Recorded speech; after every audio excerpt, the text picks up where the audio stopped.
Bonsoir Facebook, bonsoir Instagram, bonsoir tout le monde. Nous vous saluons au nom du Seigneur Jésus-Christ. Bonsoir. Nous vous saluons ce soir. Et ben, je vous avais donné rendez-vous ce soir pour un programme spécial avec une personne spéciale. La Bible dit de nous que nous sommes des personnes merveilleuses. Donc, je suis avec ma soeur qui est spéciale pour moi. Et ce soir, nous allons nous entretenir ensemble autour d'un thème que nous avons intitulé « Servir Dieu aux côtés de son époux ». Servir Dieu aux côtés de son époux. J'aimerais juste avoir les retours sur Facebook et Instagram, si tout est bon. Donc, on va prendre quelques minutes pour faire le partage. Maman Judelle aussi, elle partage. Oui, moi aussi, je partage. Comme ça, on va démarrer. 2 minutes, c'est bon?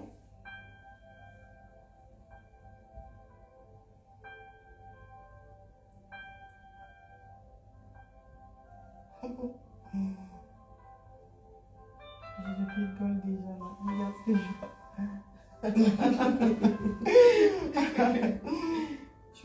je veux mettre mon invité à l'aise. Hein? Donc, soyez à l'aise aussi avec nous. On est entre femmes en train de discuter. Ça va être vraiment un temps tranquille. Tout à fait. Pas de pression. Ne nous mettez pas la pression aussi. Mais sinon, si vous avez des questions, des préoccupations que vous avez déjà notées par rapport au thème, eh ben, on est là pour ça. On essaiera par la grâce de Dieu, n'est-ce pas? Voilà. C'est vrai qu'on ne connaît pas tout. Moi, je ne connais pas tout. Hein. Moi non plus. Hein. La Bible le dit d'ailleurs, on connaît en partie. Donc, on ne connaît pas tout. Et ce soir, nous allons exposer la petite connaissance que nous... La grande, non. On est enfant de Dieu, donc je ne vais pas négliger ce que nous avons reçu de la part du Seigneur. La grande connaissance que nous avons reçue de Dieu. Je ne sais pas, chez moi, j'arrive pas à voir. Toi, tu vois le live? Moi, je vois le live. Mais comment ça se fait? Moi, je vois le live. Ok. Moi, je vois pas. J'ai beau chercher. La barre de recherche. Supportez-moi quelques instants. Il faut que je partage quand même ce live, c'est important. Peut-être que j'actualise ma page. Donc, on partage. Ah, c'est bon. Je suis un peu hors du champ de... Ouais, là, c'est bon. Là, c'est bon.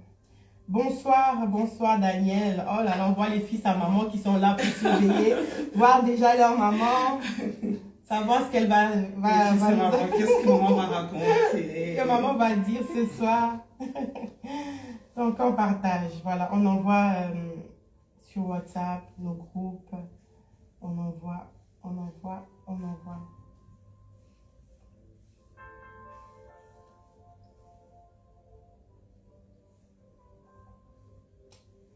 Ok, allez, on arrête tout. Maman Judelle, bonsoir. Bonsoir. Et je vais commencer par te présenter. C'est ma sœur, c'est Maman Judelle Mayenikini. Et nous sommes heureux aujourd'hui dans Parole Créatrice de vous recevoir chez nous, dans notre monde. Bienvenue, on a l'habitude de nous voir avec un Père nous. Et ce soir, le Seigneur en a décidé autrement. Elle nous a envoyé sa servante pour que nous puissions discuter ensemble autour de ce thème que nous avons intitulé « Servir Dieu aux côtés de son mari ». Est-ce chose facile? Est-ce difficile? Donc, on aura le temps de tout décortiquer, de tout parler, de discuter. Voilà. On va essayer de faire le tour. Ouais. Mais avant tout, nous allons prier. On va quand même prier. Très bien. Donc, je te laisse cette responsabilité. Ah. Tu vas prier pour nous. Mais oui, on est heureux de te recevoir. Donc, on te laisse prier pour nous. Très bien. Eh bien, nous prions. Seigneur éternel, nous te bénissons, nous te rendons gloire parce que tu es merveilleux, tu es bon. Merci Seigneur parce que tu as rendu ces moments possibles. Ce qui était un programme, un projet, Seigneur Jésus. Tu as permis, Seigneur Dieu de gloire, qu'aujourd'hui ça ait lieu. Nous te bénissons pour cela et nous recommandons également toutes ces personnes qui vont nous suivre, éternel mon Dieu, que ce soit sur Facebook, Instagram, éternel Dieu, que toi, tu puisses, éternel mon Dieu, Yahweh, parler à tout un chacun, Seigneur, à travers ce qui va sortir de nos bouches, éternel Dieu de gloire, que cela puisse apporter édification à tout un chacun de nous, au nom puissant de Jésus-Christ. Sois béni, sois élevé, le commencement, le déroulement et la fin entre tes saintes mains. Béni soit ton nom au nom de Jésus. Amen. Amen, amen, amen, amen, amen. Amen, amen, amen. Amen. Bonsoir encore une fois, bienvenue à ceux qui nous ont rejoints, que ce soit sur Facebook, nous vous saluons, Instagram, nous vous saluons de partout. Maman Judelle, Oui. comment allez-vous ce soir? Je vais bien, merci et toi. Eh bien, ça va très bien. Maman Judelle, elle est, je vais te présenter, Oui. elle est femme de serviteur de Dieu, son mari est pasteur, elle est elle-même prédicatrice, chantre, prédicatrice, chantre, elle est étudiante, vraiment beaucoup de casquettes en elle. Et je crois qu'on va apprendre comment vous faites pour avoir toutes ces casquettes et vous en sortir. Et en plus, servir et accompagner votre mari. C'est ça. Déjà, qu'est-ce que vous pouvez nous dire par rapport à ce thème, par rapport à nous, par rapport à tout? Alors déjà par rapport à ce thème, je trouve que c'est un très beau thème, un très bon thème également, qui est vaste. Oui. Et j'ose croire d'ailleurs que ce soir on n'arrivera pas à tout décortiquer, mais bon, on va faire le nécessaire. On va pour donner ce qui est plus important, qui va pouvoir nous aider nous-mêmes, tels que nous sommes là, et aussi aider nos bien-aimés qui sont en train de nous suivre. Oh là là, j'ai un commentaire là, et maman de beaucoup. On sait qu'elle est maman de beaucoup. J'ai oublié. Elle est épouse, maman de beaucoup. Épouse, maman de beaucoup. C'est ça. Tout ça, ok, on est d'accord avec ça, Daniel. Merci de nous le rappeler. Maman Judelle, est-ce chose facile de servir aux côtés de son mari? De servir. Là, on parle de servir Dieu, bien aimé. Nous allons un peu nous mettre dans le contexte ici. Nous sommes en train de parler d'une femme qui accompagne son mari qui est dans le ministère. C'est ça. Donc, on va déjà utiliser deux volets, ok? Le premier volet, on essaye de parler d'une femme qui accompagne son mari, mais elle-même, elle n'est peut-être pas dans le ministère. Elle n'a pas le ministère de la parole, les 5 ministères, mais elle est là juste pour accompagner son mari. Épouse du serviteur de Dieu. Qu'est-ce que vous pouvez dire par rapport à cette épouse du serviteur? Qu'est-ce qu'elle peut faire pour accompagner son mari, bien évidemment? Après, je sais que ce n'est pas forcément votre cas, voilà, que vous êtes dans le deuxième, mais bon, on préfère commencer par là. On va juste épingler, juste dire quelques mots, et puis on passera de l'autre côté. Alors, pour cette épouse qui accompagne son mari, ou enfin son époux, qui a un appel dans le ministère, alors moi je dirais déjà que cette épouse a aussi un appel. Ok. Voilà. C'est-à-dire que le Seigneur ne peut pas te mettre à côté de son serviteur si toi-même tu n'as pas d'appel. C'est-à-dire que tu as l'appel d'être épouse de ses serviteurs.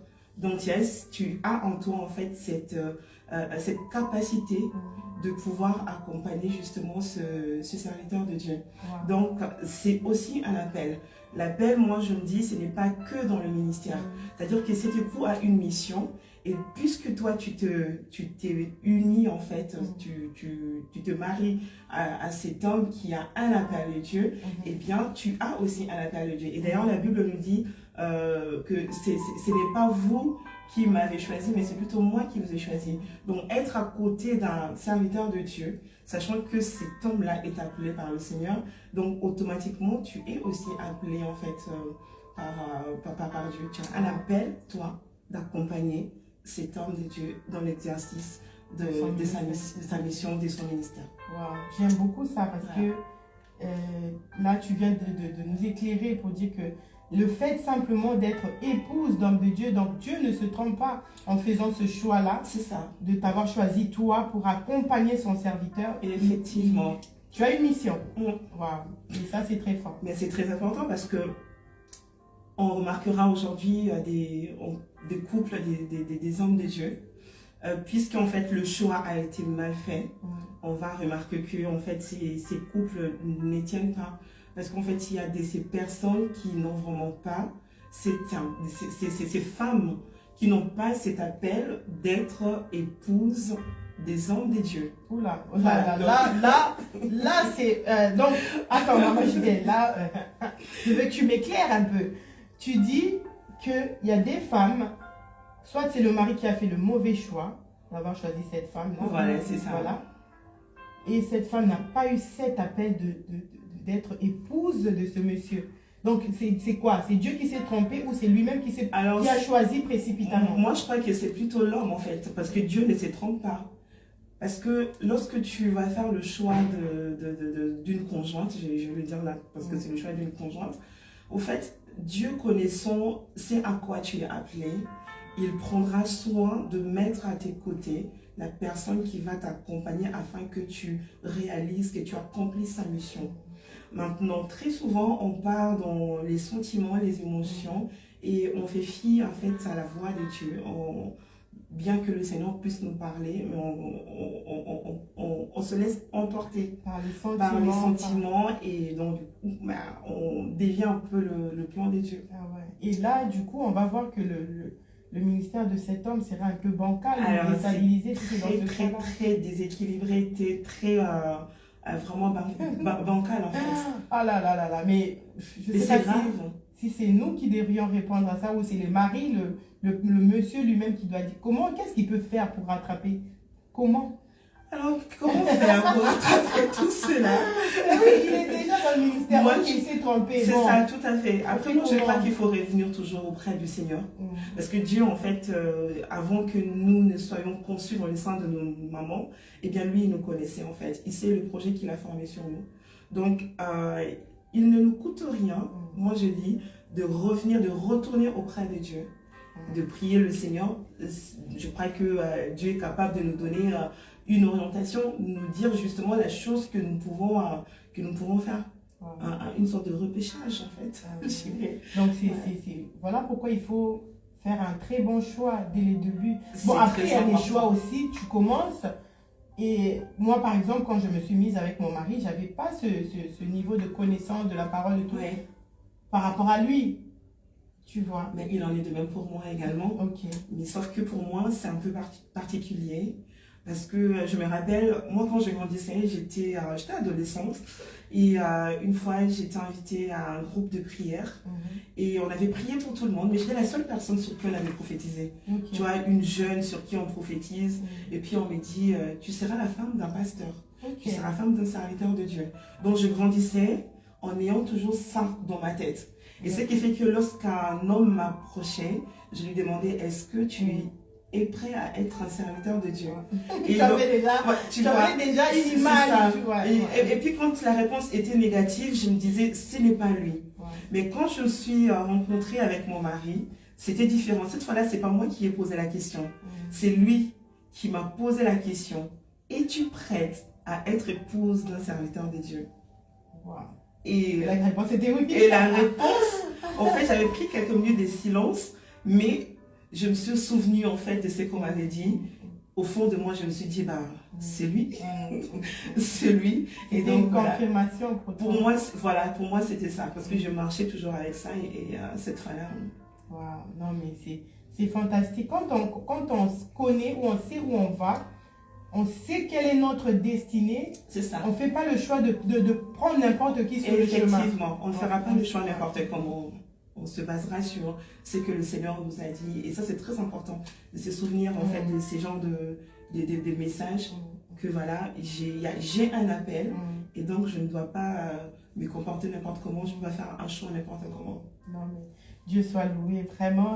Merci à tous ceux qui nous laissent des likes, qui partagent. Vraiment, que Dieu vous bénisse. Et moi, je vais appuyer par rapport à mon propre témoignage. Je sais que moi, quand j'ai connu mon mari, j'étais vraiment dans le monde. Hein. Et au début, je ne savais pas comment je pouvais aujourd'hui ne plus écouter la musique mondaine. Jusqu'au point où un jour, je lui ai demandé, mais quand on va se marier, est-ce qu'on ne mettra pas la musique mondaine dans notre mariage? Je ne pouvais pas voir ça. Voilà, je ne pouvais pas voir que le mariage sans musique, non, c'est pas possible. Mais quand ça se fait, il n'y a pas eu cette musique-là, parce que le Seigneur, je crois qu'il a eu le temps de faire ce travail en moi. Et aujourd'hui, avec le recul, je me dis que oui, Dieu avait déjà, comme tu as dit, Dieu ne se trompe pas. Si je suis vraiment appelée à être, j'étais déjà conçue pour être épouse de serviteur, en moi, il avait déjà mis ces choses-là. C'est ça. Et que peut-être on ne le voyait pas tout de suite, avec le temps, avec le travail, avec... il faut aussi vouloir apprendre et au fur et à mesure, ça sortira. Et aujourd'hui, on bénit le Seigneur pour le parcours. Mais moi, c'est pareil aussi, en fait. T'as vu? Mon mari était vraiment dans les choses des dieux, mais Ouais. moi, ce n'était pas le cas. Mhm. Je me souviens encore, on pouvait prendre la voiture comme ça, mais moi, j'avais la musique et je m'écoutais. Donc, du coup, je mettais ma musique, il ne disait rien. Et je crois qu'il priait pour moi, en fait, justement, pour que je sorte de ces genres de choses. Et aujourd'hui, c'est plus quelqu'un qui va me faire des reproches. Non, mais c'est trop fort ce que tu as dit, surtout au niveau de la prière, prier pour toi. Un jour, mon mari, je crois qu'on finissait j'étais soit à l'église, on a fini de faire quelque chose, et il m'a dit qu'il a prié pour voir ces choses arriver. Vraiment. Et ça, je me rappelle vraiment qu'il y a eu des nuits où je dormais comme ça, je sentais une main sur mon front. Wow. Oui, ça c'est... Et c'est aujourd'hui que je me rends compte que non, il a payé le prix, Voilà, il a vraiment travaillé pour qu'aujourd'hui on voit ce résultat. Je peux me dire que oui, c'est peut-être moi, non. Dieu ne fait rien pour rien. Lorsqu'il nous connecte à quelqu'un, c'est pour que nous puissions, et puis cette personne puisse faire sortir le meilleur qui est en nous. Voilà, nous étirer, nous vraiment travailler. Mais tu sais, en fait, moi je me dis, quand on est à deux, on est complémentaires. Il n'y a pas quelqu'un qui peut être supérieur à l'autre. Moi je me dis qu'on est complémentaires parce que si tu es faible, l'autre est fort, eh bien, il va faire de son mieux en fait pour t'étirer justement vers le haut. Oui, la parole de Dieu nous le dit. Voilà, et on est là pour se soutenir l'un l'autre, donc on est très très complémentaires. C'est que tu n'as pas, j'en ai, eh bien je vais l'utiliser justement pour que tu puisses sortir s'en sortir le meilleur de toi. J'aime beaucoup ce que vous dites là, parce que la Bible, la parole de Dieu nous dit que il n'est pas bon que l'homme soit seul. Dieu a vu que c'était pas bon que Adam fonctionne seul. Tout à fait. Donc il a envoyé nous, Ève, que nous sommes, pour venir les accompagner. C'est ça, tout à fait. Et d'ailleurs, juste avant que je vienne là, j'étais en train de méditer sur ce passage-là. Et pendant que je parlais, j'avais mon mari qui était juste à côté de moi. Et je m'étais sur ce passage, je me suis dit, en fait, je n'avais jamais vu ce passage de cette manière-là. En fait, Dieu a créé en fait tous les animaux. Il a créé l'homme. Il a vu qu'en fait les animaux étaient par deux. Et il a vu, il dit que l'homme ne devait pas être seul. Et qu'il lui fallait en fait un être semblable, un être qui lui ressemble en lui. C'est-à-dire que Dieu a d'abord posé une problématique, c'est-à-dire qu'il a fait un constat. Il a vu qu'il y a un problème, il y a un souci. C'est-à-dire que dans ce que moi je viens de faire moi-même, il y a quelque chose qui ne va pas. Et puisqu'il y a un problème, eh bien à tout problème, il faudrait apporter une solution. Et donc la solution, c'était la femme. Donc j'ai dit à mon mari, il a dit, moi je suis la solution, je suis ta solution en fait. C'est-à-dire que la femme est vraiment la solution pour l'homme. La femme est là vraiment pour aider l'homme. Comme je disais l'autre fois, on dit que Dieu a créé, elle a dit, cette fois-ci on l'appellera Ève, on l'appellera femme de l'homme. C'est-à-dire que vraiment l'aide de l'homme, la Hézère de l'homme. Donc je suis là moi pour t'aider. Tu es incomplet, moi je viens là pour que désormais tu sois complet. Donc si moi je suis pas là, en tout cas... J'aime trop ce que vous dites là, il est incomplet. Voilà, il y a beaucoup d'hommes, par orgueil ou je sais pas, par voilà, la position d'homme, ne comprennent pas cette dimension-là de savoir que ma femme est mon aide. Elle est là pour m'aider. Des fois, on se sent en compétition. Voilà. On sent comme si on était en compétition, alors que non, pas du tout. En vrai, non. Ça ne devrait pas être le cas. On ne devrait pas être en compétition. On se complète, on s'entraide. Voilà, c'est ça. Vraiment que, voilà, en fait. Bonsoir Jemima, bonsoir Binelita, bonsoir Christiane, bonsoir, que Dieu vous bénisse. Ok, là nous avons exploité le volet où c'est la femme, c'est le mari qui a le ministère et la femme l'accompagne. Donc tu nous as dit que cette femme est l'aide, elle est aussi en mission, elle a aussi un ministère, son ministère d'accompagner son mari. C'est tout un appel. C'est ça, c'est tout un appel. Donc toi femme qui nous suit, tu dois comprendre que tu as l'appel d'être épouse de ton mari. C'est ton appel et tu dois bien fonctionner. Ça. Parce que ces gens de femmes, leur langage, ils ont toujours un langage en fait qu'ils disent, ce n'est pas moi qui ai l'appel, l'appel est celui. Mais c'est faux. Voilà, c'est ça. Mais c'est faux en fait. Non, vraiment, je crois que si il y a une femme qui a ce langage et qui nous suit, à dater d'aujourd'hui, moi je recommanderais vraiment de changer ce langage-là. Ce n'est pas lui qui est appelé. Il est appelé, toi tu es appelé à être aussi... Dieu t'a choisi pour que tu sois Oui, la maman, personne j'entends ce que vous dites. Après, c'est peut-être pas la femme. Les gens lui font sentir que, mais non, c'est pas toi qu'on a appelé, c'est ton mari qu'on a appelé. Mais il y a ça aussi. Ouais, mais le problème dans ça, en fait, on ne doit pas se fier à ce que les gens veulent nous faire croire, nous faire miroiter. Nous devons être conscientes, nous en tant que femmes, de notre mission, de mon rôle à moi de jouer. Ça dit que je dois prendre conscience. Si le Seigneur me dit que moi j'ai un appel, qui es-tu, homme, créature de Dieu, pour me dire que non, tu n'as pas d'appel et que c'est ton homme qui a l'appel? Non. Moi, je me base sur ce que le Seigneur me dit, je ne me base pas sur ce qu'un homme peut me dire.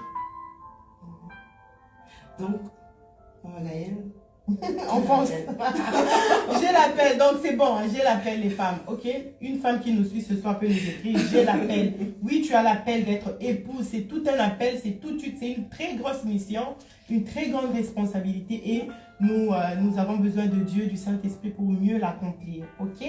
Donc, on va passer dans l'autre volet. Le premier, j'ai dit, c'est le mari qui a le ministère, ça s'appelle le ministère de la parole, voilà, qui est vraiment vu. Oui. Là, tu m'as fait comprendre que la femme aussi, même si elle n'est pas vue, oui, elle a son appel, elle peut travailler en secret tout en accompagnant son mari. Voilà, c'est ça. Le deuxième, on n'a pas tout dit. Hein. Vas-y, non, mais c'est pas grave. Hein. Je t'ai dit, libère-toi, sans toi. Non, c'est bon. Sans toi, ça va venir, on va aborder dans tous les cas. Okay. Façon, ouais, là, maintenant, on bascule. Votre mari, il est pasteur. C'est ça. Et vous prêchez, vous chantez, vous travaillez en fait, vous êtes au service à l'église. Oui. D'accord? Là, on part dans ce deuxième volet. Oui. Comment vous faites pour mieux accompagner? Ça peut être lui vous accompagner, hein, ou vous l'accompagnez aussi. Puis que là, maintenant, vous deux, vous avez l'appel au ministère. Ça peut être le chantre aussi, c'est un ministère. C'est ça. Voilà, ministère de chant. Comment vous faites pour accompagner chacun, hein, votre mari? Là, on va parler de nous en tant que femmes. Comment nous faisons lorsque, par exemple, papa, il doit prêcher un dimanche, il a des choses à faire. Comment vous faites? Sachant que, tout au début, j'ai dû étaler tout ce que vous avez à faire. Donc, vous êtes aussi occupé. Oui. Donc, comment vous faites pour vous organiser pour sortir le meilleur de lui? Alors, dans ces volets-là, au-delà en fait d'être l'aide, parce que du coup, je ne vais pas changer, hein, je demeure toujours l'aide de mon mari, je suis toujours là pour l'aider dans son ministère. Même si moi, j'ai un appel, bien que je sers à l'église, eh bien, je suis toujours en fait cette aide de mon mari. Et dans ce cas-là, moi, je dirais en fait, nous sommes en quelque sorte, je ne sais pas s'il faut que je dise en quelque sorte, nous sommes collaborateurs. Parce qu'en fait, tu es serviteur et je suis servante. Donc, ça demande une vraie collaboration pour que les choses se passent bien. Alors, déjà, la collaboration, ça ne se fera pas qu'au niveau de l'église. En fait, il faudrait que ça commence déjà dès la maison. À Jérusalem. Voilà, à Jérusalem. C'est ça. On ne peut pas aller aux extrémités de la terre si en fait Jérusalem est catastrophique. Parce que sinon, si on n'arrange pas à la maison, eh bien à l'extérieur, ça va être aussi catastrophique. Donc là, ça fait quand même une double charge. Je dirais même plusieurs charges sur la femme. Parce qu'il faudrait que tu assures déjà en fait l'aide auprès de ton mari et que toi-même aussi tu assures ce que tu es appelé à faire vraiment au sein de l'église, en fait, je dirais pour mon cas. Mais tout ça, ça demande juste une organisation. C'est-à-dire que moi, je suis conscient de l'appel de mon mari. Je sais que c'est un ministre. Et mon mari aussi, heureusement, est conscient que ma femme, c'est une servante de Dieu. Donc, on va s'organiser de sorte que les choses, en fait, qu'on ne sont pas noyés. Voilà, parce que si on est noyé, eh bien, je ne sais pas comment est-ce qu'on va arriver à prendre soin des brebis au sein de l'église et de nos propres maisons, enfin de nos propres enfants au sein de la maison, s'occuper de la maison, de tout ce qu'il y a autour de nous. Je crois que ça va être vraiment compliqué. Donc moi j'ai dit vraiment il faudrait qu'il y ait une étroite collaboration entre deux. Voilà, ça, que chacun sache se positionner et que chacun sache se mettre vraiment à sa place pour mieux servir. J'aime beaucoup ce que vous venez de dire. On est collaborateurs. Ça rejoint un peu ce qu'on a dit au début. Qu'on n'est pas là pour se bagarrer, on n'est pas là pour s'affronter. C'est ça. Mais on est collaborateurs. Et ça, c'est quelque chose que les deux parties doivent prendre connaissance, conscience de cela. C'est ça. Que je suis collaborateur de ma femme, moi aussi je suis collaboratrice de mon mari. Oui, voilà. On n'a peut-être pas le même appel, on n'a peut-être pas les mêmes niveaux, oui, ça on peut l'entendre. C'est ça. Parce que vous, votre mari, il est pasteur, il a beaucoup de responsabilités par rapport à vous. Effectivement. Et je crois que, je ne sais pas comment ça marche, mais je pense qu'il arrive où vous faites profil bas pour que lui soit, voilà, pour le porter en fait. Il y a des moments où vous devez le porter. Oui. Moi, je veux les cas pratiques. Je veux les choses.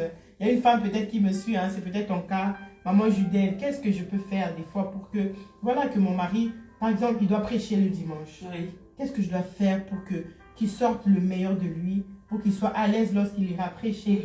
Qu'est-ce que je fais? Qu'est-ce que vous faites? Alors déjà, moi, je me positionne dans l'intercession de mon mari. Déjà, il faut que je prie pour cet homme. Je dois vraiment veiller à ce que qu'il sorte vraiment le meilleur de lui.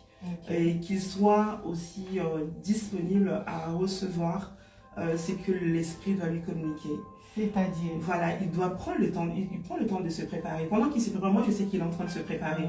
Donc moi je vais prier le Seigneur parce que Dieu connaît ce dont son peuple a besoin.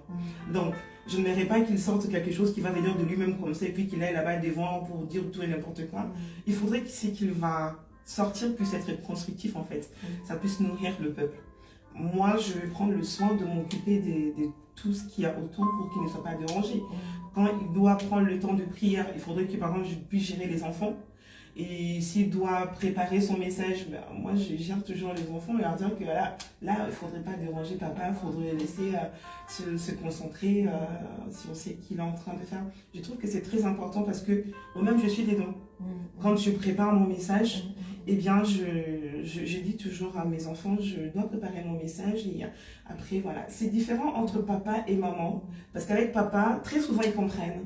Ils vont se dire, bon, papa il prépare son message, maman a dit. Mais quand c'est maman, là c'est compliqué. Donc des fois je suis vraiment moi, des fois obligée de m'enfermer quelque part pour dire que voilà, ne venez pas me déranger, laissez-moi tranquille. Ah oui, ça c'est vrai.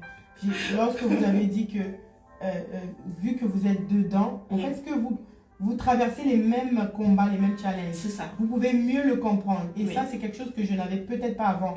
Mon mari, des fois, il était là, mais il s'enfermait dans la chambre, il est en train de préparer un message. Et moi, les enfants, ils couraient. Des fois, je me laissais. Et quand je suis maintenant dedans, moi, même si je dois modérer à l'église, je dois chanter même, j'ai besoin de temps où... Et juste ce moment-là où je suis toute seule, sans bruit, je comprends maintenant ce que lui ressentait lorsqu'il nous demandait de nous taire. Peut-être nous, on prenait ça que c'était contre nous, mais il ne veut pas... Non, il a besoin de ce calme-là. Et lorsque je suis passée par là, je commence à passer par là, je me dis, oui, c'est ça. C'est que tu n'as pas encore vécu, c'est mieux, on est vite pressé à pointer du doigt, à dire que non, tu fais pas ça, tu fais pas ci, mais parce que tu ne le vis pas. C'est ça. Tu as besoin de... On ne se met pas on n'est pas dans la peau de l'autre, en fait, donc on ne réalise pas vraiment qu'est-ce qu'il est en train de vivre. Voilà. Mais quand on est dedans, on sait. Ok. Et on comprend mieux. Et moi, je vais rajouter par rapport à ça,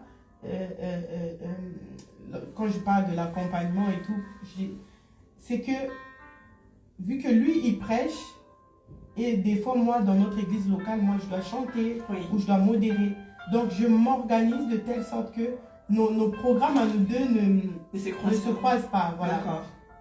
Et c'est vrai que c'est difficile dans le contexte où on est maintenant de le faire, mais très souvent, j'aime que ça se passe comme ça. Qui compte c'est lui, parce qu'il doit peut-être partir de la maison plus tôt. Donc moi, je dois rester à prêter tous nos enfants et tout.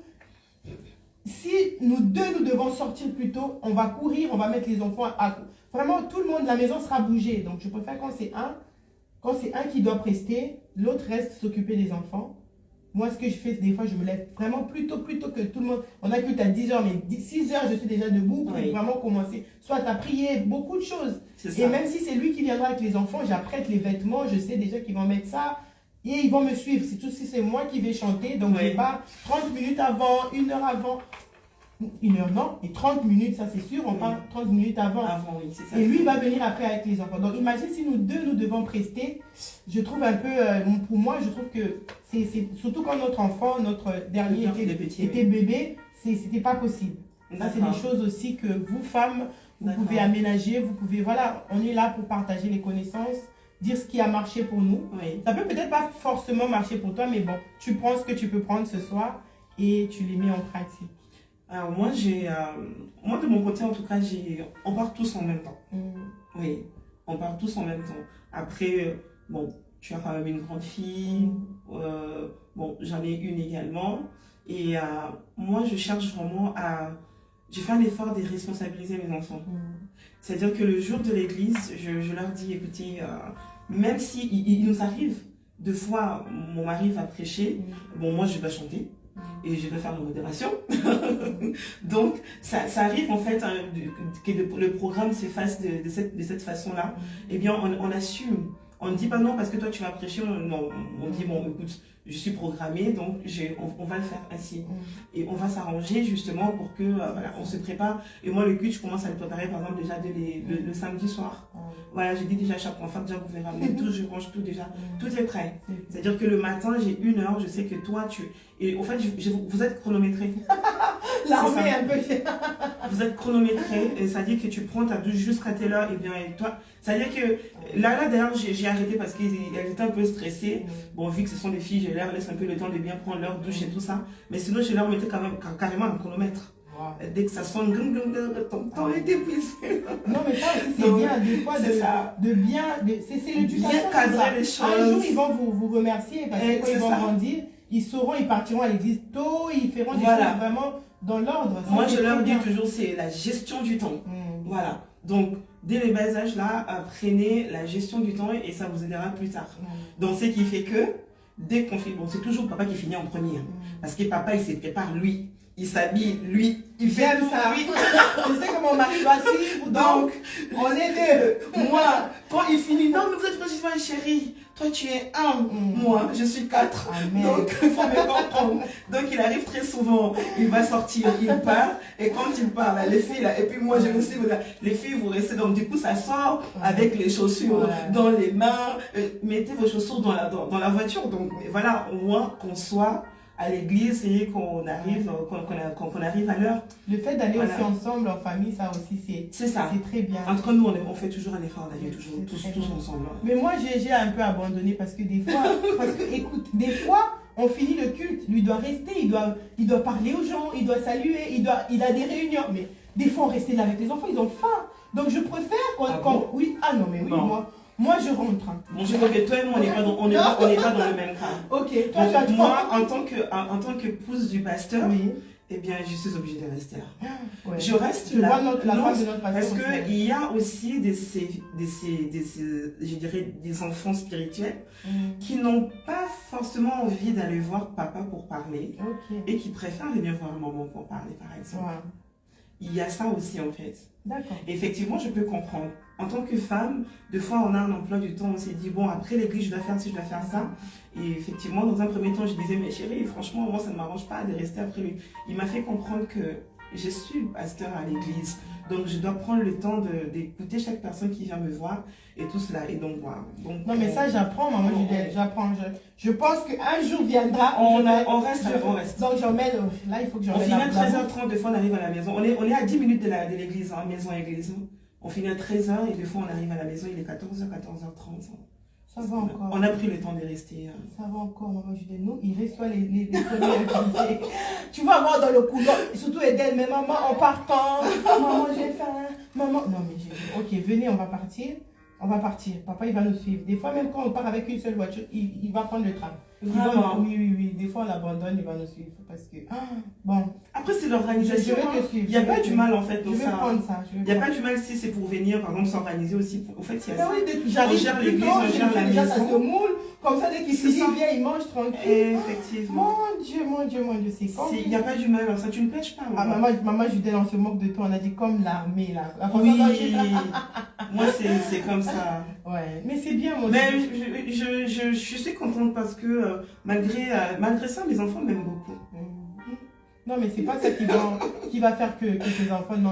D'ailleurs, c'est bien parce qu'ils vont te remercier quand ils vont grandir. Voilà, la Bible nous dit même, enseigne à l'enfant la voie qu'il doit suivre. Et quand il s'en souviendra, c'est ça. Là, il commence maintenant, il va le faire avec ses enfants.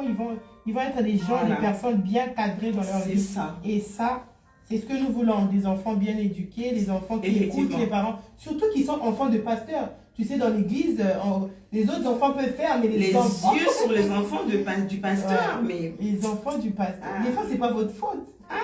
Franchement. Vous mettez au monde des enfants, mais pas leur cœur. En fait, ça, c'est ce que les gens oublient très souvent. Mais bon, après, moi, par exemple, quand j'ai prié, j'ai dit, Seigneur, franchement, moi, ces enfants, moi, je ne les ai pas demandés, c'est toi qui me les as donnés. Je ne suis pas une meilleure éducatrice. J'aimerais que tu viennes éduquer mes enfants, que tu m'aides, moi, à éduquer mes enfants. Amen. Parce que de moi-même, je sais que je ne peux pas, en fait. C'est ça. Eh bien, c'est très, très compliqué. J'ai une autre question, maman Judaine. Du coup, par rapport à... Ça va être par rapport à la sécurité, si je peux appeler ça comme ça. À la sécurité. Il est quelle heure déjà? Il est quelle heure? Il est 36. Il est 36? Ouais. On a le temps? Non, mais il reste... on finit à 22h. Moi, j'ai encore des questions. Tu as encore des questions? On va parler. Tu vois, hein, ça coule, ça parle. Ah là là là là là là là là, comment je fais? Vas-y, bon, on va y arriver. On va y arriver, ouais, je vais parler. Par rapport à vos propres enfants, tu vois, des fois les pasteurs, surtout que vous êtes vous deux impliqués à l'église, des fois on constate que dans les familles où les parents sont impliqués comme ça, on est plus à l'église, les enfants de l'église, les brebis, tout ça. Et on oublie nos propres enfants qui est la première responsabilité de Dieu qui nous a confié. On les met un peu à côté. Comment vous faites? Qu'est-ce que vous mettez en place pour intégrer ou associer vos enfants à ce que vous faites? Ou comment vous faites aussi pour avoir du temps pour eux, pour les éduquer, pour le parler aussi de Dieu? Parce que si vous êtes pasteur de votre maison, voilà, c'est ça, tout à fait. Comment vous vous organisez chez vous? Très bien. Une maman qui nous suit, elle ne sait pas comment s'y prendre avec ses enfants, avec son mari. Voilà, quelles sont les routines à instaurer à la maison? Moi, alors je crois que c'est écrit dans la Bible, mais je n'ai plus le passage exact. Dis seulement, il y a beaucoup de connaisseurs là-bas, ils vont mettre. Après, je crois que c'est dans la Bible. Alors, lorsque Dieu appelle, lorsque vous êtes appelé, il faudrait juste qu'on prenne conscience de quelque chose. Que si on doit on doit hiérarchiser les choses. C'est-à-dire qu'il y a d'abord Dieu. Maintenant, après Dieu, il nous reste la famille et l'église, n'est-ce pas? Bon, dans la famille, on a, disons, la femme, les enfants, ou encore le mari et les enfants. Et après, il y a l'église, en fait. Mais en fait, très souvent, enfin, pas très souvent, pour positionner, en fait, ces deux éléments, je dirais, c'est d'abord la famille, en fait, qui passe en premier. Et après, c'est l'église. Logiquement, c'est ça. Très souvent, on oublie, ou peut-être c'est pas nous qui oublions, mais c'est les fidèles en fait qui oublient, qui se disent qu'ils doivent passer avant la famille du serviteur. Mais en fait, ce n'est pas ça. C'est-à-dire qu'il y a Dieu, il y a la famille, et après, il y a l'église. Donc, il faudrait déjà que cette personne qui est appelée ait conscience que je ne peux pas négliger ma maison au dépend de l'église, en fait. C'est ça. Si chez toi, c'est gâté, si chez toi, ça ne marche pas, le feu, eh bien, c'est-à-dire que dehors, ça ne sera pas bon non plus. Donc, il faudrait que tout commence à être bien arrangé, en fait, chez toi, avant que tu cherches à aller arranger ailleurs. Moi, dans mon cas, j'équilibre les choses. Parce que je me dis aussi, je ne peux pas négliger en fait mes enfants spirituels qui ont besoin de moi. Je trouve toujours un temps avec tout ce que j'ai à faire. Je vais trouver un temps de prier avec ceux qui demandent la prière, ceux qui ont besoin d'être accompagnés dans la prière. Je vais trouver un temps. Je vais dire à mon mari, j'ai un programme avec telle personne et je vais m'organiser pour que j'ai le temps pour mes enfants spirituels, que j'ai le temps aussi pour mes enfants à moi-même, que j'ai le temps aussi pour mon mari. Voilà, c'est important. C'est une organisation. Mais c'est la base en fait. Hein. Le mari, c'est vraiment la base. Donc, il faudrait prendre soin de sa famille, mais ne pas non plus négliger l'église. Donc, l'équilibre. Voilà, il faudrait être équilibré. Ça, c'est très important. Mais ce qu'on constate parfois, c'est que vraiment le penchant est de l'autre côté. Et on va voir les enfants, voilà, ils n'ont pas une bonne éducation. Ça, c'est mauvais. Ils n'ont pas, voilà. C'est mauvais. Parce que des personnes à qui tu donnes beaucoup plus d'importance, c'est-à-dire que tu négliges tes enfants, parce que tu dois t'occuper en fait des membres de l'église, si jamais ça ne marche pas chez toi, ce sont les mêmes personnes qui diront, oui. en fait, il vient nous prêcher. Et alors chez lui, qu'est-ce qui se passe? C'est ça en fait. D'où l'équilibre. Chercher vraiment l'équilibre dans tout ce qu'on est en train de faire. Ça, c'est très important. Ok. L'équilibre, les mamans, cherchons l'équilibre. Tu peux travailler, tu peux avoir d'autres occupations, mais vraiment trouver le bon équilibre entre tout ça. Entre ton travail, entre tes business, entre ta famille, entre l'église. Vraiment trouver le bon équilibre. Et non mettre plus de poids sur une balance. S'il y a une chose à prioriser en premier, c'est la famille. C'est ça. C'est la famille. La famille, voilà, c'est la famille en premier, l'église. C'est moi, je vous aime. Je vous demande pas. Amen. Oh là là. Et tout à l'heure, on a souligné un point, c'est-à-dire que papa, papa c'est la base. Je veux qu'on entre un peu là-bas. Papa, il a l'onction. Ok? Papa, il est vu. Papa, il prêche. On sait que l'onction attire. Oui. L'onction attire. Et il y a une sœur qui regarde papa. Il y a des gens qui regardent papa. Ça peut être même pas le genre de ton église. Ça peut être une personne lambda. C'est ça. Voilà, une personne qui est avec tout ce qui se passe aujourd'hui, les réseaux sociaux, les scandales, mais c'est aberrant. Tu vas voir que la personne, il n'a peut-être pas fait ce que les gens disent de lui. Oui. C'est un piège, on l'a tendu un piège. On voit vraiment beaucoup de choses. Mais est-ce que ça vous a aussi interpellé? Ou vous, en tant que femme, pour protéger votre jardin secret, votre mari, qu'est-ce que vous mettez comme barrière, comme barrière? Alors moi, dans un premier temps, je me dis, c'est toujours difficile en fait de mettre des barrières, de chercher à sécuriser, si on peut le dire brutement comme ça en fait, la vie de quelqu'un. La Bible nous dit que si l'Éternel garde une ville, c'est lui qui le fait lever en rang. Donc, je me fie moi à Dieu. Je me concentre, c'est-à-dire que je m'approche plus du Seigneur, je préfère demeurer au pied de Dieu, priant le Seigneur que Dieu puisse préserver ce temps-là. Là, c'est côté spirituel. Mais aussi, en tant que femme, j'ai mes devoirs conjugaux envers mon mari. Je dois prendre soin de ce temps.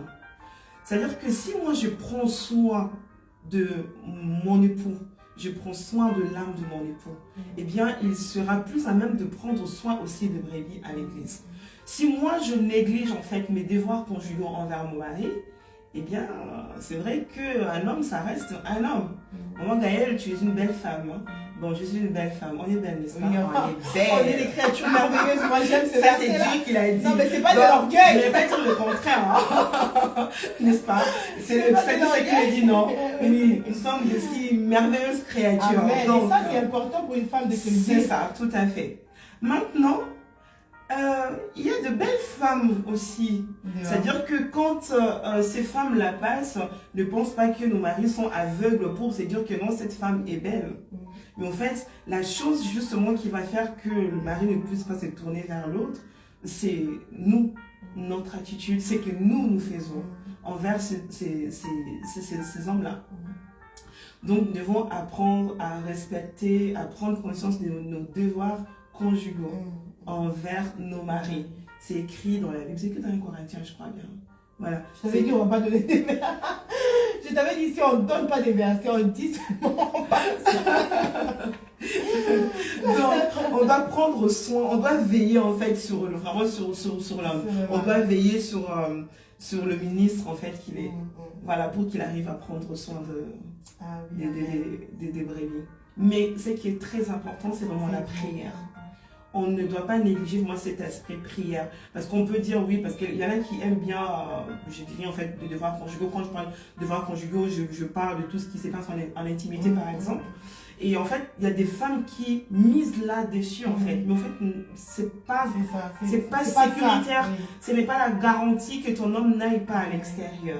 Mais lorsque tu fléchis tes genoux à chaque fois, tu pries et que tu recommandes cet homme-là entre les mains de Dieu, eh bien le Seigneur s'est éveillé sur son serviteur. Moi, je dis toujours à mon mari, je dis, chérie, moi, je ne suis pas jaloux de toi.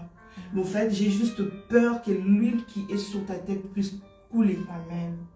Voilà, ça, quoi. Voilà, je n'aimerais pas que tu perdes ton onction. Donc, fais toujours très attention par rapport à cela. Et d'ailleurs, moi, mon mari, par exemple, bon, ce n'est pas dans tous les cas, parce que bon, quand il doit, par exemple, aller prier à l'église pour quelqu'un, bon, quand il y a d'autres serviteurs, moi, je peux rester à la maison, ça ne le dérange pas.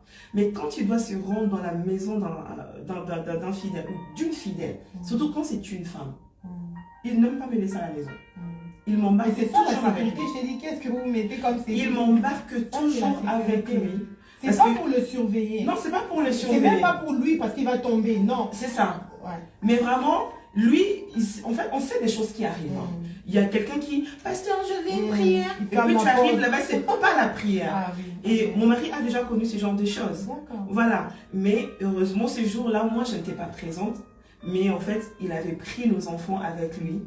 Et il a remarqué que, en fait, ce n'était pas ce que la personne avait demandé vraiment. Ce n'était pas ça. La personne voulait autre chose. Mais en fait, la chose qui l'avait vraiment sauvé, c'est parce que nos enfants étaient là. Et donc, quand il doit aller, il doit se rendre quelque part, il me dit toujours, il me fait part du programme, il me dit, tu vas m'accompagner, on va aller prier. Donc, c'est comme ça qu'il procède. Wow, c'est trop bien. C'est trop bien. Je me rappelle, mon mari n'est pas pasteur, mais vraiment, c'est ça qu'on dit, échanger, discuter. Et je comprends que c'est le Saint-Esprit, c'est la discussion qui fait que on se rend compte qu'il y a des choses qu'on doit faire aussi. Une fois, mon mari devait aller aider quelqu'un, une dame, une jeune sœur, chez elle à la maison, je ne sais plus pour lui brancher quoi, je ne sais plus.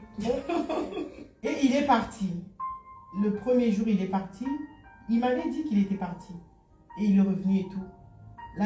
Non, déjà en partant, voilà, avant qu'il parte, je dis, bébé, prends Wonder, pars avec lui. Lui, il ne comprenait pas pourquoi je lui disais de partir avec Wonder, notre fils. Ah, Wonder, il faisait, je ne sais pas quoi. Non, mais laisse l'enfant, il est parti. Quand il est venu, je lui ai fait comprendre que non, c'était même pas pour que... C'est même pas pour moi. C'est pour que... Imagine, tu viens, tu sonnes chez la sœur. Les gens te voient. Tu montes. Les gens ne sauront pas ce que tu as à faire. Voilà, c'est ça. Et je t'ai envoyé avec l'enfant. Pourquoi? Pour que... Moi, déjà, franchement, moi, je te fais confiance. Je sais que tu es... Déjà, avant d'être mon époux, je sais quelle est la relation que tu as avec Dieu. Si tu ne le feras pas, si ça fait aujourd'hui autant d'années que je suis avec mon mari et qu'il ne m'a pas trompée, c'est pas parce que je suis la plus belle de Clermont-Ferrand, ni du monde. C'est parce que d'abord, il connaît Dieu. Il m'aime, oui, je sais. Oh là là, là, il n'y a pas de souci. Mais il y a Dieu dedans. Voilà, c'est ça. Quand il y a Dieu dedans, comme tu as dit, on prie. Il prie pour moi, je prie pour lui et Dieu nous préserve. Mais on ne doit pas oublier. Dieu a dit qu'on aide-toi, le ciel t'aidera. Donc, il nous aide, il nous protège, il nous garde. Mais on peut aussi mettre des barrières. C'est ça. Et à chaque fois, il a maintenant compris. Quand il doit aller, quelqu'un, il appelle frère Arnoud, viens m'aider. Lui-même, même sans que je lui dise, tu vas voir son Wonder, mets tes chaussures ici, moi je suis occupée. Il part avec ça. Et là, moi, c'est ce que j'ai compris. Ah oui, la leçon, elle est rentrée, l'information est passée. Et je lui ai dit, et aussi le fait de prévenir, dire à l'autre, on peut t'appeler comme ça à l'improviste. Me dire au moins, même un texto. La communication, maman. La communication, ça c'est très important. Très important. Même un texto, me dire simplement, ah, on m'a appelé à tel endroit, il y a eu une urgence. Peut-être je ne peux pas prendre Wonder en ce moment-là. Effectivement. Et comme tu as dit, la personne là-bas t'attendait déjà avec quelque chose. Bien préparé. Mais même quand on va m'appeler, on va me dire, ah, maman Gaëlle, on a vu ton mari comme ça. Non, mais je vais déjà rigoler la personne. Et il faut qu'il voulait m'appeler un jour. Sachant que je vais rigoler. Je vais rigoler parce que je le connais. Franchement, je le connais. Et aussi, ce qui va me positionner je serai dans le confort, c'est qu'il m'a dit, je sais où il est parti. Mais alors que s'il m'a dit j'étais à Jaude, moi on vient de m'écrire, on t'a vu à Cournon. Là maintenant il y a des problèmes. Là maintenant il y aura des explications. Là, mais si tu m'as écrit, comme tu as dit, la communication. La communication est très communiquer. Et ça c'est très bien. Avoir des principes et surtout des limites, c'est vrai, maman Bénédicte, merci. Voilà, c'est ça. Il ne faudrait pas aller en fait. C'est vraiment ça, c'est des principes moi qu'il ne faut pas négliger. C'est des choses vraiment qu'il faut. Ça veut dire qu'on marche, on est homme de Dieu, mais il faudrait se dire aussi. Moi, comme je dis toujours à mon mari, je dis, mais en fait, tu es une star. Ben oui, la Bible dit qu'on est des étoiles. Mais c'est ça. Les stars en anglais, étoiles, c'est effectivement, stars. je lui ai dit, mais en fait, tu es un homme public, donc ne pense pas que en fait, d'autres personnes n'ont pas les yeux sur toi. Pasteur Désiré, shalom papa. Les yeux, il y a des yeux de femmes aussi qui sont posés sur toi. Et d'ailleurs, il aime bien me dire aussi, en fait, quand des fois, viens, accompagne-moi, non, je suis fatiguée, qu'on doit appeler, comme ça. Je lui dis non, appelez papa. Et puis il me dit, pourquoi tu demandes à ce qu'on m'appelle? Fais très attention, il ne faut pas permettre à ce que les filles puissent m'appeler comme ça à chaque fois. Après, j'essaie quand même de balancer, de voir quelle fille en fait peut ne pas appeler mon mari. Voilà, après, franchement, je n'interdis pas à mon mari en tant que serviteur de Dieu de ne pas parler aux sœurs. Voilà, il peut lui arriver. Il est conscient, voilà, c'est ça. il est responsable. Entretien, quelqu'un qui t'appelle comme ça en pleine nuit parce qu'il a envie de parler. Si tu es une sœur, bon, je peux demander à qui tu parles.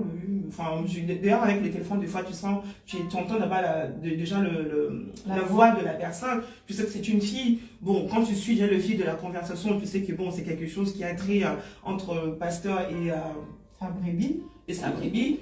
Tu ne t'inquiètes pas trop. Je ne vais pas lui dire, non mais franchement chérie, là, il est minuit, on doit aller dormir. Franchement, bah, moi aussi j'ai besoin d'être à côté de mon mari ou quoi que ce soit. Je me dis, il est en train de servir Dieu.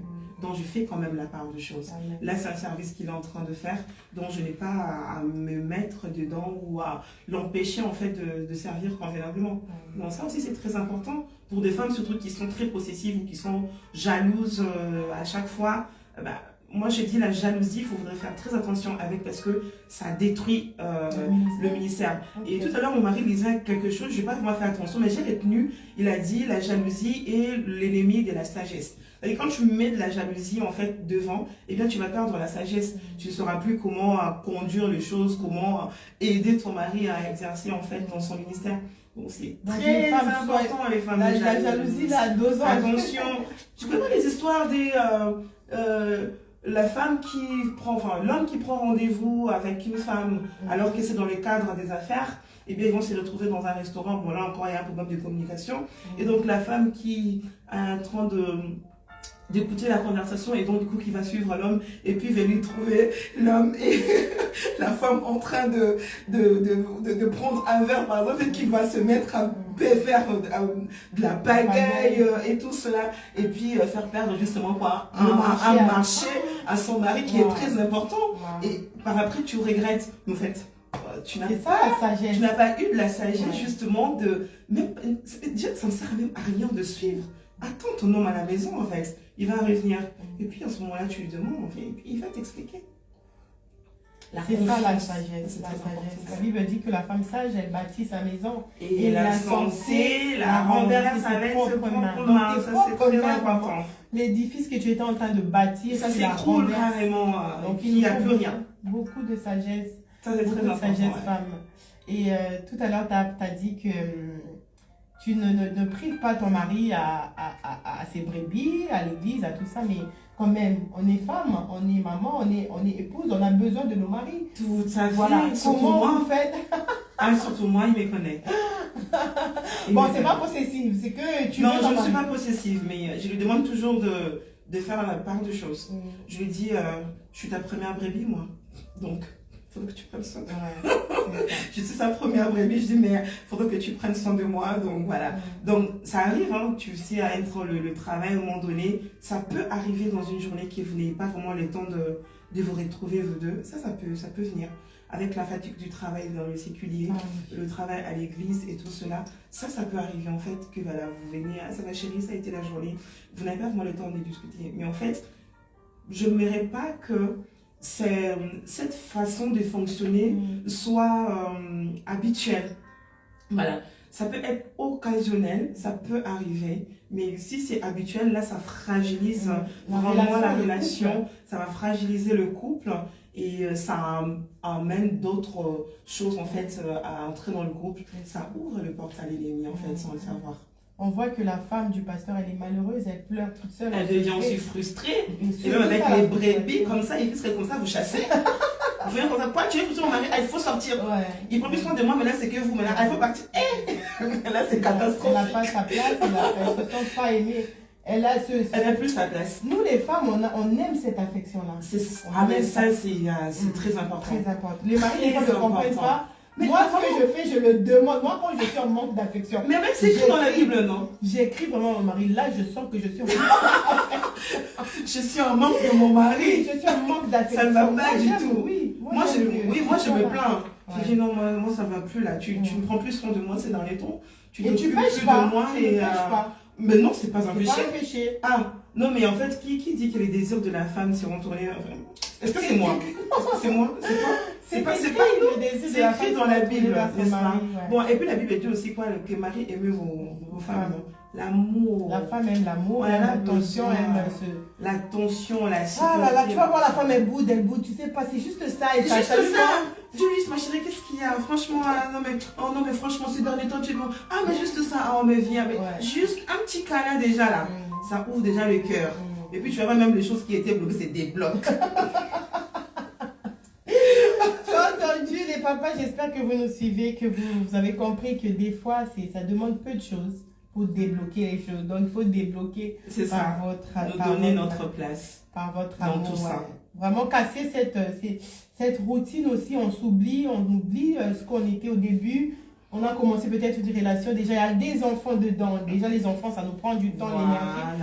Le travail, on a des journées chargées, on n'a pas le temps de se retrouver entre couples. Et ça, moi, c'est ce que je dis à mon mari. Je sais pas. Je ne peux pas vivre dans une relation où je suis malheureuse. Non. Je ne peux pas concevoir ça, non.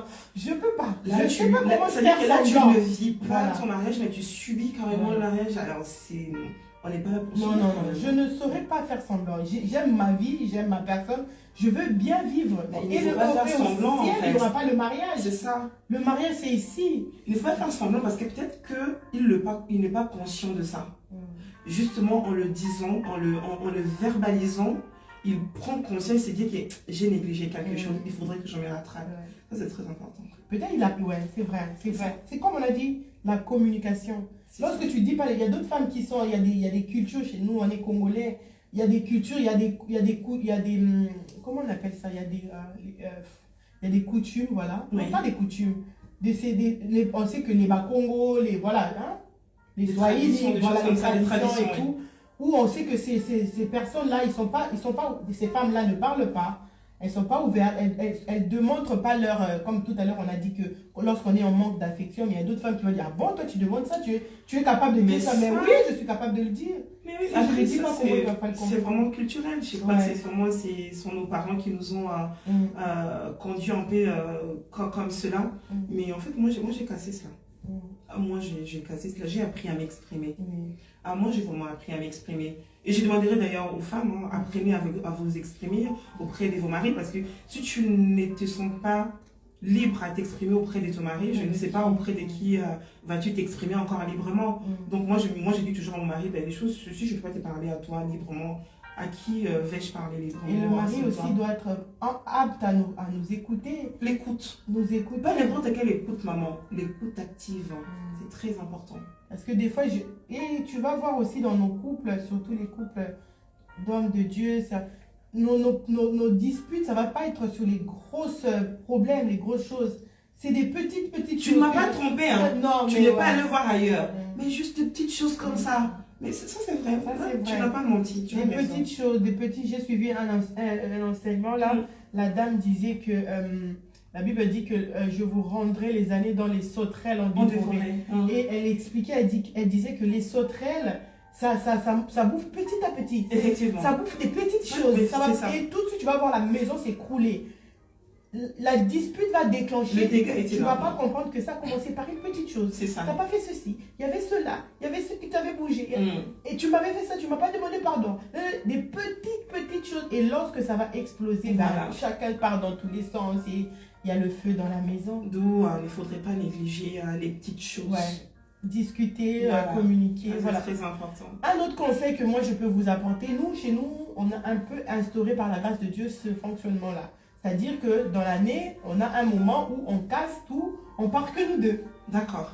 Il y a les vacances où on part avec tous les enfants, mais un moment où ça peut être 2 jours, un week-end. C'est ça. On prend un temps où on sera que nous deux. Effectivement. On va discuter nous deux. On va très important. On va marcher. On va faire autre chose. C'est vrai que les enfants vont nous manquer, mais Il va nous manquer souvent le deuxième ou troisième jour. Oui. Le premier jour, on est tranquille dans notre vie. Ça, c'est très important. Ça, c'est très Nous, important. moi, je remarque que quand je rentre de ce genre de moments, je rentre en vie. Hein? Renouvelée. Renouvelé. On est des fleurs en plus. C'est ça. On s'est ressourcés, hein, tu vois. Et ça, les maris, hein. faites-le, s'il vous plaît. Hein? Ça fait Emmenez-nous au restaurant. Faites-nous les désirs de la femme. Trompez-nous avec nous-mêmes. Ben oui, ils peuvent nous tromper avec nous-mêmes. Ok. Mais tu sais comment? Comment? Bon, par exemple, moi, je crois que prochainement, c'est ce que je vais faire avec mon mari. D'accord. Je lui permets de me tromper avec moi-même. Voilà, c'est ça. Donc, il y a un hôtel qui a ouvert quelque part ici. Voilà, je ne sais pas si tu connais. On il y a un sort hôtel de qui a ce ouvert là. compte. On prend le week-end là. D'ailleurs, vraiment, non mais... Vous allez au spa. J'aimerais qu'il me trompe là tout à l'heure. On part. On se retrouve nous deux. Papa désire la demande. On part vendredi, samedi, on part dimanche le matin, on part de là et puis on va à l'église. Surtout si on a des gens qui peuvent, des personnes de confiance à qui on peut confier nos enfants vraiment. C'est ça, tout à fait. Et même quand on reviendra, même les enfants, on va les manquer. Ça va voir qu'ils vont nous faire des câlins. Maman, tu m'avais manqué. Et ça repart. Tout le monde est content. Papa et maman rentrent contents. On a maintenant l'énergie pour leur donner. On revient bien et tout, vraiment. Oh là là, maman, il est 22h. Oh là là. Bon. Je pense que nous allons arriver. Nous a écrit la maîtrise de soi. Oui, la maîtrise de soi. Ça, c'est très important pour toute femme, hein, pour tout homme. Pour toute femme. C'est le fruit de l'esprit, la Bible. Effectivement. C'est pour toute personne. Il faut qu'on ait la maîtrise de soi. Je crois pas avoir fini toutes mes questions, mais bon, vu que c'est l'heure. Moi, je voulais parler quand même. Vas-y. Oh là là, puis c'est toi. Tu sais, un point en fait dont on n'a pas parlé certainement, mais bon, après, on n'a plus l'heure, c'est pas grave. Okay. Mais je voudrais parler en fait de cet aspect des hommes qui ont des femmes. C'est-à-dire que le pasteur, enfin, le serviteur, et puis la femme a le ministère, a le ministère ou pas. Okay. Ou peut-être la femme n'est pas mise à l'avant, mais en fait qui cherche à se mettre à l'avant. D'accord. Toute seule. La femme cherche toute seule. C'est-à-dire que au vu de tout ce qui se passe au sein de l'église, la femme se sent un peu mise à l'écart en fait dans beaucoup de choses. Ça c'est des choses qui arrivent. Parce que automatiquement, après moi, franchement, j'ai appris à travailler là-dessus. Automatiquement, quand on est femme du pasteur, c'est-à-dire qu'on s'est dit, bon, je suis la femme du pasteur, donc c'est moi la femme du pasteur, quoi. Donc tu veux qu'on te donne déjà un standing, mais en fait, ce n'est pas perçu directement, automatiquement comme ça, aux yeux des fidèles. Des fidèles de l'église, voilà. de la structure même de l'église, comment c'est. Et lorsque même on ne te donne pas cette considération que toi tu cherches, et ça apporte en toi en fait la frustration. Et la frustration, c'est justement le sentiment d'une insatisfaction, c'est-à-dire que tu voulais quelque chose que tu n'as pas, et bien tu te sens frustré.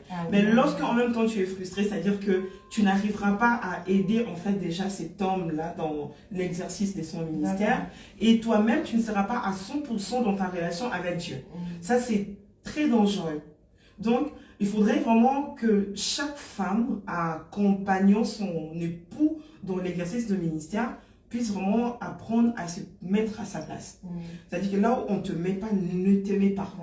Il faudrait vraiment que tu saches que moi, je m'arrête là. Si on te dit d'aller, tu peux y aller.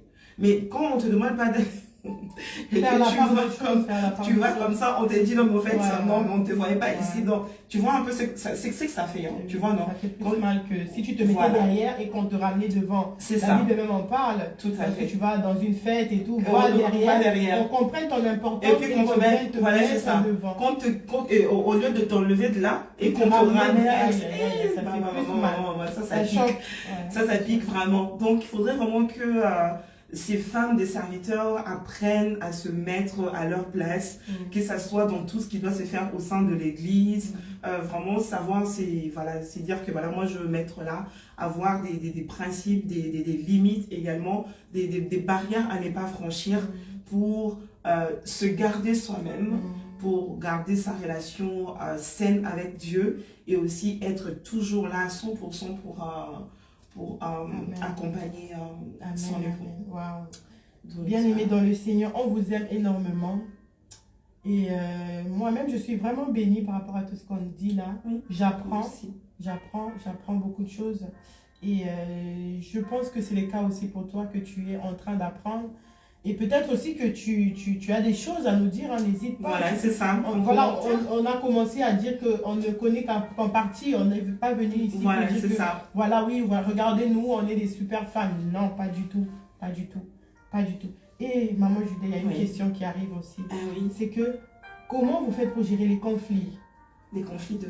Les conflits dans le couple. Vous avez vos conflits à vous. Ah, et du coup, avec mon cher pasteur. Oui, vous avez vos conflits et vous devez aller, par exemple, prester. Vous avez vos conflits et que vous devez recevoir les gens à la maison. Vous avez vos conflits. Voilà, comment vous faites pour gérer tout ça? Tu sais ça, ça demande de la maturité. Moi, je me dis aujourd'hui, ça demande vraiment de la maturité parce que ça peut arriver, hein. On se dispute, mais voilà, comme on disait tout à l'heure, pour quelque chose de rien du tout. Et puis, par contre, soit moi, je vais prêcher, ou... il faut une autre épisode, oh là là. Mais, là, moi, je lui avais déjà dit, je vais vous donner mon témoignage par rapport à... sinon, on peut arrêter là, sinon, on continuera après. Mais en fait, pour la gestion des conflits, vraiment, moi, j'ai dit qu'il faudrait de la maturité. Savoir, déjà, quand on est serviteur, moi, je suis en train d'aider mon mari, mais en fait, je ne suis pas servante de mon mari. Je ne sais pas si je veux bien... C'est-à-dire que mon mari n'est pas mon Dieu. Je sers le Seigneur, n'est-ce pas? Donc, je dois savoir que là, par exemple, il faut que je prêche demain. Eh bien, il faudrait que je serve mon Dieu. C'est-à-dire que ça, oui, on s'est disputé, mais on doit laisser passer, en fait, la chose. On ne va pas rester déçu. Parce que, imagine-toi, franchement. Mais avant, quand j'étais encore vraiment, parce que moi, vraiment, avant, j'étais un peu, franchement, je ne sais pas si tu étais comme moi, mais j'étais vraiment un peu... Moi, je crois que j'étais même pire. Un peu faux folle. Moi, je crois que j'étais même pire que toi. Tu penses? Oui. Ah, tu vois, faut qu'on demande à mon mari comme ça, lui fera le retour sur nous deux. Mais c'est-à-dire que quand j'étais programmée et que je me disputais avec mon mari, je ne veux plus servir. D'accord. Ah là, carrément, je les appelle. Enlevez-moi du programme, je ne vais plus venir. Je ne vais plus, c'est-à-dire que je ne vais pas aller à l'église non plus. Et je ne vais plus servir. C'est-à-dire que j'arrête là. Mais au fait, à un moment donné, j'ai appris que depuis le jour où le Seigneur m'a dit que non, tu es ma servante, c'est moi qui t'ai appelée. En tout cas, franchement, si tu vas me disputer là, il m'arrive des fois, il veut me dire, mais chérie, pourquoi tu veux me prendre la tête? Je vais prêcher demain. Donc tu vois, tu vas laisser passer la chose. Et après, moi je crois qu'on est enfant de Dieu. Et on doit apprendre à se pardonner, à se parler également. Et on doit apprendre à gérer nos conflits comme des enfants de Dieu. Ça, c'est très important. C'est-à-dire que tu es un enfant de Dieu, je suis un enfant de Dieu. On n'a pas on peut pas s'entretuer comme ça, à part être enfant, quand on est enfant de Dieu, c'est-à-dire que tu es mon frère, je suis ta soeur. On doit avoir une certaine façon de gérer nos choses. Et entre nous deux, là, il y a l'amour. Donc, on ne peut pas aller dépasser un niveau qui va nous dépasser nous-mêmes. On doit apprendre vraiment, voilà, on s'assoit, on se dit, écoute, je reconnais, je mal fait, pardonne-moi. On se demande pardon. Et puis, on continue en fait. Parce que on doit servir Dieu. Ouais. Et ça, si tu es dans la colère, là aussi, les Saint-Esprit. Oui, ça nous dit de ne pas dormir avec. Ouais. Et même tu attristes aussi le Saint-Esprit comme ça. Mais là, tu vas aller comme ça, là, tu prêches comme ça, là, tu penses déjà à dispute que vous avez. Qu'est-ce que tu vas communiquer en fait? On ne donne que ce qu'on a. C'est-à-dire, qu'est-ce que tu vas transmettre au peuple? Moi, j'ai pris conscience de cela. Je me dis, je n'aime pas. Il y a une chose que moi, je n'aime pas, c'est le mathurisme. Je n'aime pas me pointer, servir Dieu pour qu'on me voie. Moi, je sers Dieu parce que j'ai pris conscience de l'appel de Dieu sur ma vie. Donc, quand il faut que j'aille servir juste pour qu'on me voie, là, je préfère m'asseoir. Je préfère ne pas me tenir devant. Donc, ça, c'est très important. Donc, apprenons vraiment à gérer nos conflits comme des enfants de Dieu, se parler dans l'amour, dans l'humilité et puis continuer à servir. Ça, c'est très bien. Gérer. En fait, lorsqu'il y a la dispute, ne pas oublier ce côté qu'on est enfant de Dieu. Ça, c'est très important. Ne pas oublier ce côté qu'on est. Ça peut nous arriver, on peut dépasser les mots, voilà, la colère vient, mais non. Oui.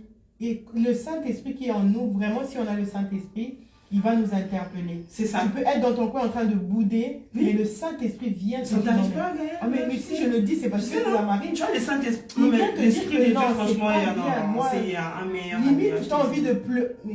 Moi, j'appelle le Saint-Esprit mon meilleur ami. Parce que tu peux être au travail, mais ça me travaille dans la tête. Ça me travaille dans la tête. Effectivement. c'est vrai que je vais faire la femme, je vais faire ceci. Ouais, Moi, de fois, j'ai appris à ne plus faire la femme. Ah, ouais. Parce que lorsque je suis interpellée vraiment par l'Esprit de Dieu, j'ai appris à ne plus faire la femme, à faire profil bas, à me dire, laisse tomber, passe à autre chose.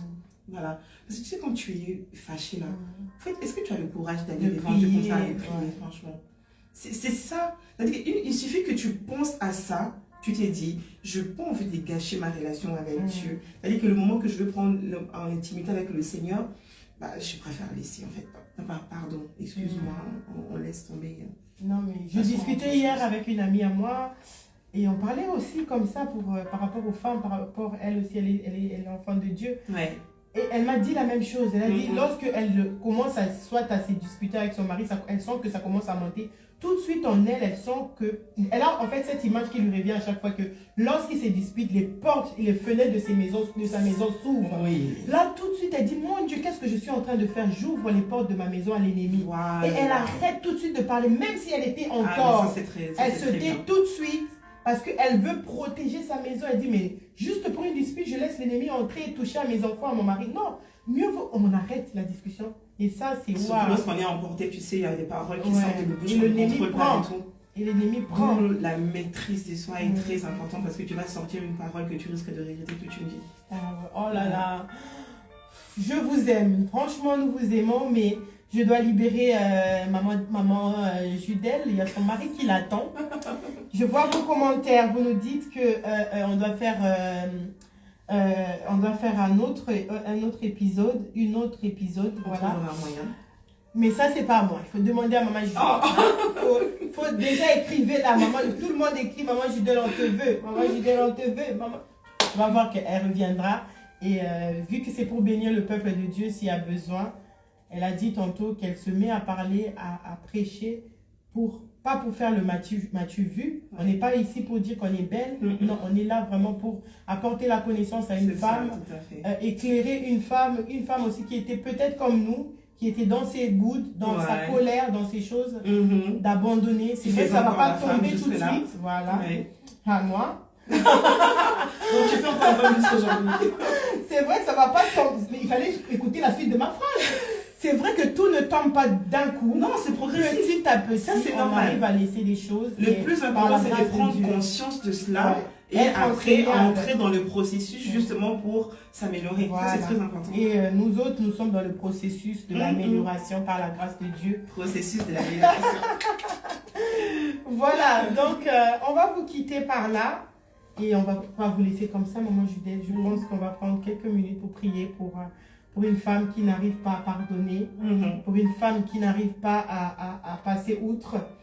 Elle est peut-être dans un mariage, mais elle vit dans cette frustration. C'est ça. Elle n'arrive pas à parler, elle n'arrive pas à s'exprimer. Vraiment, nous allons lui recommander à Dieu que le Saint-Esprit fasse son travail. On était là, nous deux, comme les simples instruments que Dieu a utilisés ce soir pour te parler. Oui, c'est vrai que nous avons parlé, mais celui qui fait le travail en toi, c'est le Saint-Esprit. Donc, nous ne pouvons que te recommander entre les mains de Dieu et que Dieu fasse son travail. S'il a permis que tu sois là pour nous écouter, c'est vraiment parce qu'il veut faire ce travail en toi. Et c'est comme un médecin. Un médecin ne peut pas guérir une personne malade.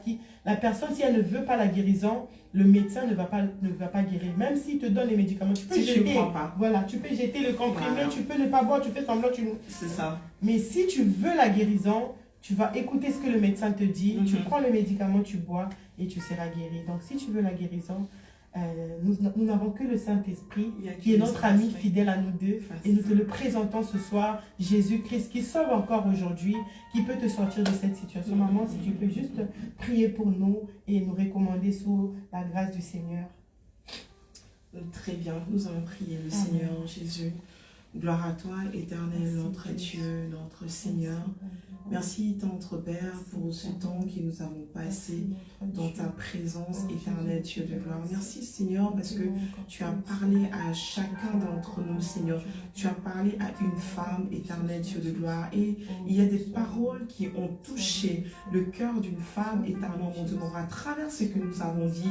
Éternel Dieu de gloire, je te prie pour que tu continues à œuvrer, éternel mon Dieu, mon roi, roi, dans la vie de chacun de nous, éternel mon Dieu, dans la vie d'une femme qui s'était présentée ce soir, éternel mon Dieu, mon roi, Jésus, pour t'écouter à travers nous, Seigneur, ces canaux que tu t'avais choisis, éternel mon Dieu, mon roi, ce soir. Seigneur, je viens recommander cette femme entre tes mains. Il y a une femme qui a besoin de toi, qui crie jour et nuit, Seigneur, à toi, qui ne sait plus quoi faire, éternel mon Dieu, mon roi, qui a peut-être épuisé tout le moyen, éternel Dieu de gloire. Seigneur, toi, tu es le secours qui ne manque jamais dans la détresse, éternel Dieu. Papa, je te prie pour que toi, qui sais prendre en charge des cœurs, des âmes, éternel Dieu de gloire, tu puisses te charger de cette personne, éternel mon Dieu, mon roi, Yahweh, que tu puisses continuer à travailler en elle, Seigneur Jésus. Tu n'es pas celui qui fait des choses d'une manière inachevée. Tu termines toujours ce que tu as commencé. Tu rends toute œuvre parfaite. Éternel Dieu de gloire, j'aimerais que tu puisses, Seigneur Jésus, travailler dans la vie d'une femme qui vit encore dans des frustrations, qui a du mal encore à s'exprimer, éternel mon Dieu, mon roi, Seigneur Jésus, qui a du mal à verbaliser certaines choses, Père éternel Yahweh, qui la dérange, éternel mon Dieu, mon roi, qui la ronge, ô éternel Dieu tout-puissant. Seigneur, une femme qui s'est affaiblie, éternel Dieu de gloire, qui n'arrive plus à se lever, qui n'arrive même plus à accompagner son époux, Père éternel Jésus, dans l'accomplissement de sa mission. Père éternel, je la recommande entre tes saintes mains, que toi tu puisses l'équiper, que tu fortifies, éternel mon Dieu, Yahweh Seigneur, que tu tiennes par la main, éternel Dieu, et que tu avances, Père éternel, avec elle, ô éternel Dieu de gloire. Seigneur, je te prie pour que ces personnes n'aient que les yeux fixés vers toi et vers toi seul, Seigneur Jésus, car c'est toi qui rends toutes choses possibles, éternel mon Dieu, mon roi. Père éternel, que tu soutiennes ce femme, éternel Dieu. Là où il y avait des blessures, Seigneur, je te prie de pouvoir guérir, Seigneur. Saint-Esprit de Dieu, que tu puisses travailler en chacune des femmes, éternel mon Dieu, mon roi, Seigneur. Celles qui sont blessées, éternel Dieu de gloire, travaille en elles et efface les blessures, éternel Dieu.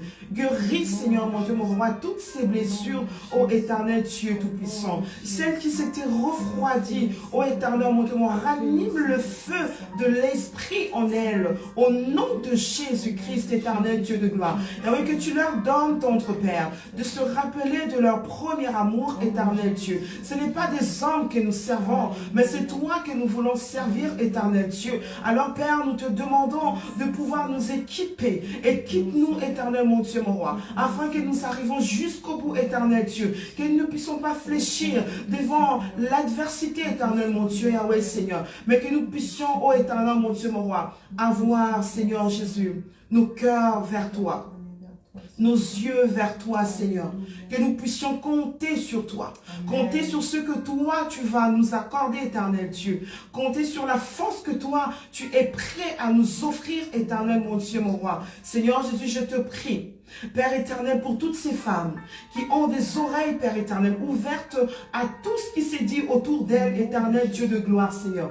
Et toutes ces choses qui les affaiblissent, éternel Dieu, qui les refroidissent, Père éternel, qui ne leur donnent plus cette envie de continuer, de servir, de soutenir, éternel mon Dieu, mon roi, leur mari, dans l'œuvre, oh, tendre Père. Je te prie, Seigneur, pour que ces femmes aient les oreilles ouvertes, Seigneur Jésus, à ta voix, éternel Dieu, que nous apprenions à entendre ce que toi tu nous dis, ce que tu nous demandes de faire, éternel Dieu de gloire, que les bruits de la foule, éternel mon Dieu, mon roi, Seigneur Jésus, ne puissent plus, Père éternel, traverser nos oreilles, au nom de Jésus, au nom de Jésus, au nom puissant de Jésus.